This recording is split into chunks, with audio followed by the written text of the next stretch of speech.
জামায়াতে ইসলামীর আমির ডাক্তার শফিকুর রহমানের x account হ্যাকের ঘটনায় বঙ্গভবনের সহকারী প্রোগ্রামার মোহাম্মদ সরোয়ারে আলমকে আটক করেছে ঢাকা মহানগর গোয়েন্দা পুলিশ।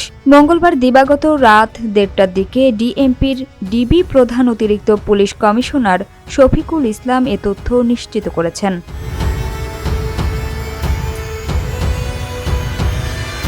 তিনি জানান, বঙ্গভবনের সহকারী প্রোগ্রামার মোহাম্মদ সরোয়ারে আলমকে জিজ্ঞাসাবাদের জন্য ডিবি কার্যালয়ে আনা হয়েছে।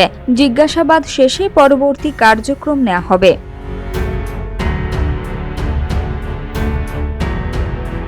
এর আগে রাত ১২টার পর জামায়াত ইসলামীর আমিরের এক্স হ্যান্ডেল হ্যাককারীকে ধরতে রাজারবাগ পুলিশ লাইন অডিটোরিয়ামের পূর্ব পাশের সরকারি কোয়ার্টারে অভিযান চালায় ডিবি পুলিশ।